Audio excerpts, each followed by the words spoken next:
За та бүхэнд өнөөдрийн мэндийг хүргэе. Би анагаахын шинжилгээ ухааны үндэсний их сургуулийн нүүр ам судлалын сургуулийн хүүхдийн нүүр ам судлал урьдчилан цэргэлтийн танхимын эрхлэгч Дэлгэр Цэцэг байна. За та бүхэнд хүүхдийн амны хөндийн эмгэгийг хэрхэн эрт илрүүлэх талаар товч мэдээлэл хүргэнэ.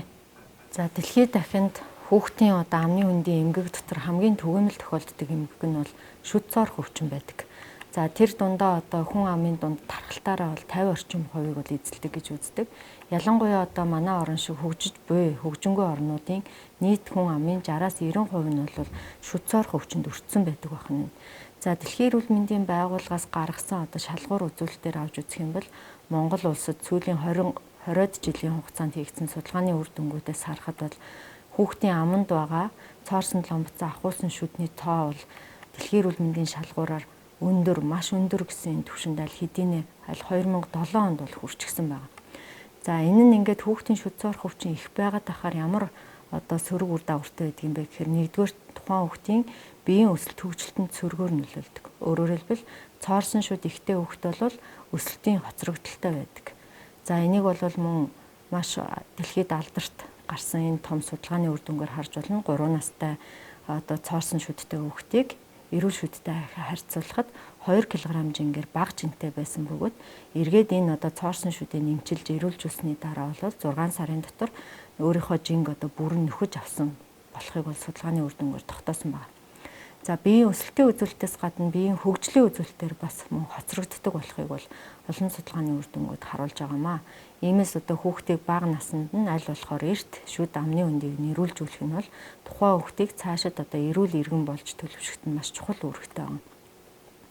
За тэгэхээр хүүхдийн амны хөндөд үзлэг онцлогоо хийгээд цааш нь шилжүүлэх нарийн мэргэжлийн эмч рүү дамжуулах үед хийх товчхон дарааллыг танилцуулъя.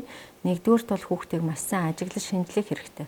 За хоёрдугаарт нь эцэг эх асран хамгаалагчаас маш сайн асуумжийг авах хэрэгтэй. За гуравдугаарт нь тухайн хүүхдэд яг бодит үзлэгийн, дөрөвт нь эмч картанд бол тэмдэглэлээ хөтлөнө. За хамгийн сүүлд нь бол хаашаа чиглүүлэх үү гэдэг чиглүүлгээ хийж зөвлөж явна гэсэн үг. За хүүхдэд үзлэг хийхийн өмнө ажиглаж шинжлэхдээ ямар нэгэн айц түгшүүр үүсгэхээргүй тийм тайван амгалан орчинг бүрдүүлсэн байх ёстой. За дээрэс нь үзлэг ажиглалт хийж байгаа эмч багийн хамт олон маань бол маш ийдэг дулаан найрсаг харилцааг үүсгэсэн байх ёстой. За хүүхдийн нэг онцлог юм нь бол өөрөө бүрэн өөрийгөө илэрхийлэх чадвар нь сул хөгжсөн байдаг учраас зайлшгүй асран хамгаалагч эцэг эхээр дамжуулсан юм гурвалсан харилцаа үүсгэх бол зайлшгүй шаардлагатай байдаг. За ер нь гаднаас ороод ирж байгаа хүүхдийг ерөнхий биеийнх нь өсөлт хөгжилт нь ямар байна, хөдөлгөөнийх нь хөгжил ямар байна. За нүүрэн дээр нь гарсан янз бүрийн тууралт байна уугүй юу, арсны өнгө нь хэвэн байна уу, за хаван хавдар байна уу, нүрний тэгшгэн алдагдж уу гэдгийг бол асуухаас өмнө ажиглах хэрэгтэй. За асуумж авахдаа бол зайлшгүй эцэг эх асран хамгаалагчийнх нь хэлсэн өгүүлэмж дээр нь бол тулгуурлах хэрэгтэй. Тэндээсээ үндслэн тодруулах болон чиглүүлэх асуултуудыг асууж асуумжийг тодруулж авах хэрэгтэй.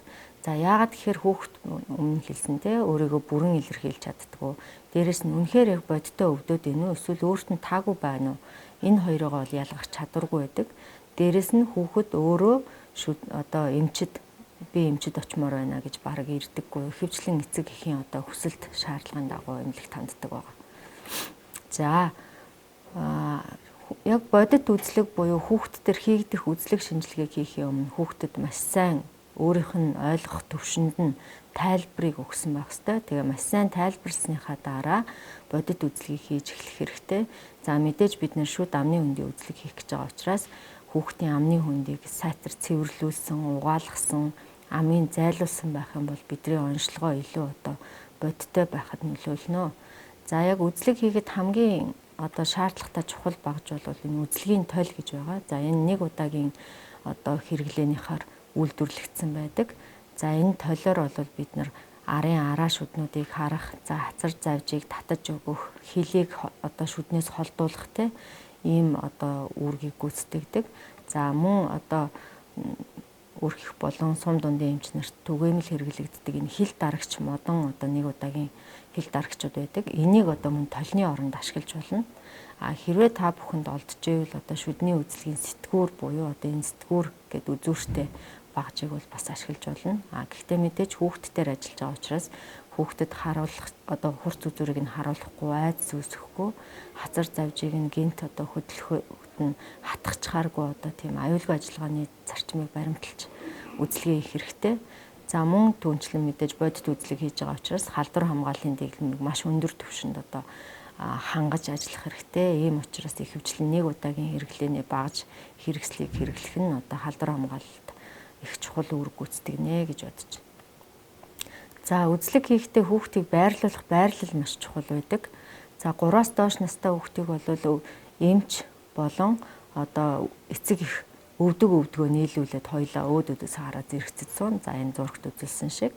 За хүүхдийн одоо толгой бол эмчийн өвөр дээр за ээжийнхаа нүүр рүү харсан ийм байралтай байх юм бол хүүхдэд айдас түгшүүр бага үүсдэг. Илүү одоо тайван байдаг гэсэн. За энэ үед нь бол хүүхдийн шүдийг одоо үзэх нь илүү одоо тохиромжтой гэж үздэг. За 3-аас дээш настай хүүхдийг бол хэвтэй юм уу эсвэл хагас сууга байралд үзнэ.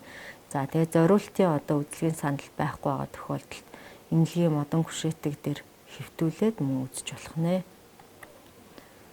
За маш сайн тайлбарлаж ойлгуулсныхын дараа үзлэгээ хийгээрэй гэдгийг дахин сануулж хэлье.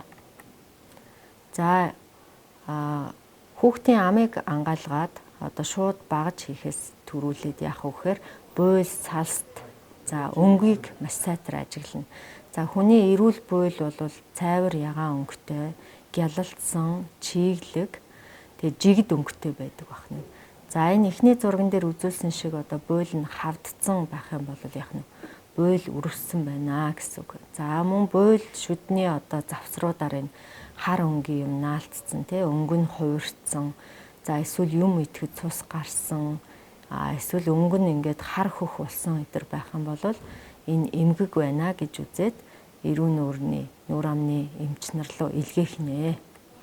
За шүдийг үзэхдээ болохоор түрүүний дурдсан амны нөгөө толийг ашиглана. За толио баруун гартаа барьж агаад хүүхдийн шүдний одоо баруун дээд талын хамгийн арын араанаас эхлээд шүд нэг бүрийг дистаралтайгаар үзнэ. За тэгээ баруун талын одоо арын араанаас эхлээд зүүн талын одоо араа хүртэл за тэгээд доошоо зүүн доотол баруун доотол гэсэн дарааллаар үзэж одоо дуусгах нь байна. За тэгэхээр хамгийн түрүүнд одоо хүүхдийн шүдийг үзэхдээ эхлээд тоог нь тоолох хэрэгтэй. 3 хүртэл насны хүүхд бол 20 одоо сүүн шүдтэй байх хэрэгтэй. 6 наснаас эхлээд хамгийн ихний одоо сүүн шүд одоо хөдөлгөөнд орж өөрөө аяандаа унаад за мөн сүүн шүднүүд унахгүйгээр хамгийн арын арааных нь ард талд нь нэмэлтээр байнгын буюу ясны араа шүтэлдэг. Тийм болохоор одоо 6 наснаас эхлээд хүүхэд маань болохоор 20-оос 24 ширхэг одоо шүдтэй болсон байх нь. За өөрөөр хэлбэл энэ шүд одоо солигдож унж байгаа, дээрээс нь шинээр байнгын шүд шүтэлж байгаа энэ үеийг бол холимог зуултын үе гэж нэрлэдэг. Энэ нь болохоор хүүхдийн 6-аас 12 наснд бол ихэвчлэн одоо үргэлжилдэг байгаа. Өөрөөр хэлбэл одоо энэ 12 наснаас дээшээ бол хүүхдэд сүүн шүд байхгүй болж эхэлнэ. Тэгээд бүх одоо байнгын шүдлэх ёстой шүднүүд бол шүдлээд гараад ирсэн байна гэсэн үг. Ингээд агтаараа шүдийг оролцуулахгүйгээр болохоор 12 настай хүүхдэд 28 одоо байнгын шүд шүдэлсэн байх нэ. За тэгэхээр шүдийг нь нэгдүгээр тоолох нь байна. За дараа нь хүүхдийнхаа шүдний одоо зуулт хэрэг зөв байгааг шалгана гэсэн үг. Тэгэхээр хүүхдээ шүдээ ингээд хазаад 100-аараа гэж зөвлөөд хоёр одоо дээд доод уруулыг дээш нь сөхж жагаад шүдийг ингээд зуулгаад ярзаалгуулна гэсэн үг. Хүүхдийг ярзаагаараа гэж зөвлөнө. За ингээд хоншоор ийм буюу дээд талын үүдэн шүд нь доод талын үүдэн шүднийхаа дөнгөж одоо 3/1 хэсгийг л давж байрлаж байх юм бол их зөв гэж ойлгоно. Дээд үүдэн шүднийх нь өндөр, доод үүдэн шүднийхаа өндрийн 3/1 хэсгийг давж байрлаж ах юм бол энийг хэвийн байна гэж үзнэ. Эннээс бага буюу дундаа зайтай эсвэл хитрхи гүн буюу одоо доотлын шүд огт харагдахгүй болж ах юм бол энийг бол эмгэг гэж үзээд нарийн мэргэжлийн эмч рүү илгээх нэ. За шүдний игнэний одоо энэ нумын хэлбэрийг бас харах хэрэгтэй. Амын ангаалгаж агаад шүднүүд одоо бие биенийгээ түшээд тодорхой юм хагас 100 хэлбэрийг одоо үүсгэж байрлах хэрэгтэй. За энэ нь болохоор одоо хэвийн буюу нормал байх нь байна. За хэрв одоо аль нэг шүдний игнэнийхээ гадна юм уу дотор давхарлаж байрлсан байх юм бол одоо аль болохоор эрт нарийн мэргэжлийн эмч рүү илгээх нэ. За эрүүл яг шүдний яг өвчлсөн байдлыг үзэхдээ бол эрүүл шүд бол бүтэн хэлбэр нь одоо харагдах үйц. За өнгөний хувьд одоо өөрчлөлтгүй байх ёстой. За хэрвээ цоороод гэмтсэн байгаа шүд бол тухайн шүдний аль нэг хэсэг нь өнгө нь өөрчлөгдсөн. Гар, шар, одоо бараан, цагаан янз бүрийн одоо өнгөний өөрчлөлт өгсөн. За тэгээд нөгөө шүднийх нь бүрэн бүтэн байдал алдагдчих нүх юм уу хөндийн хэлбэр үүссэн байж болдог. За сүүлийн үед бол одоо бас хөндийн үүсээгүй одоо хэлбэрүүд бас үүсээд идэг болсон байгаа. Тэгэхээр энэ хөндийн үүсгүйгээр цоорсон шүд бол шүднийх нь өнгө нь өөрчлөгдсөн байдаг. Тийм учраас шүдний өнгөний өөрчлөлтийг бол маш сайн ажиглах хэрэгтэй гэж зөвлөмөр байна. За шүд үзээд дууссаны дараа бол зөөлөн эдийн байдлыг шалгаж үзэх хэрэгтэй. За энэний тулд одоо бид нар хамгийн түрүүнд үзэх ёстой юм бол хөвчнүүдийн байрлал болон одоо чөлөөтэй хөдөлж байгаа байдлыг нь шалгаж үзнэ. За ингийн тулд дээд уруулын хөвч, хилний хөвч хоёрыг шалгаж үздэг. За дээд уруулын хөвчийг шалгахдаа хүүхдийг одоо тайван суулгаж агаад дээд уруулын одоо эрхий долоовор хуруугаараа чимхээд дээш нь сөхөж харна гэсэн үг. Сөхөж харна. За тэгэхэд одоо дээд уруулын хөвчний одоо төгсгөл хэсэг цагаарч одоо татагдаж харагдах юм бол богино хөвчтэй хүүхэд байна гэж үзээд мөн нарийн мэргэжлийн эмч рүү илгээх нь.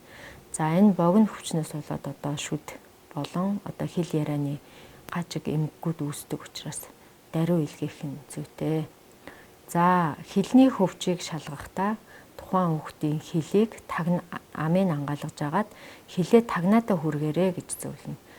Эсвэл хилээ амнаасаа гаргаад доош нь унжуулаарай гэж зөвлөнө.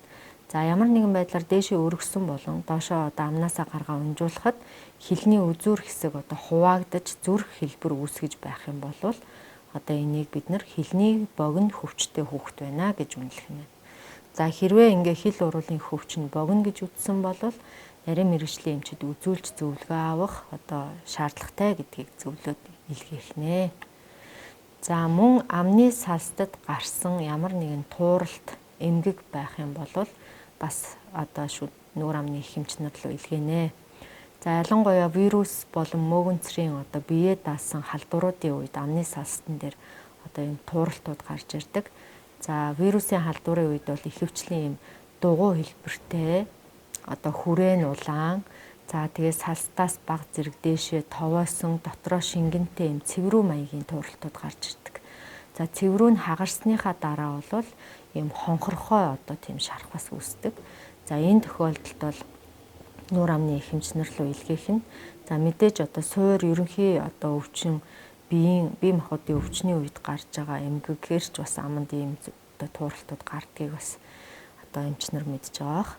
За хоёр дахь одоо хүүхдэд түгээмэл тохиолддог юм болохоор мөөгөнцрийн халдвар байдаг. За мөөгөнцрийн халдварын үед бол тийм ээдэм шиг цагаан одоо өнгөр тогтдог.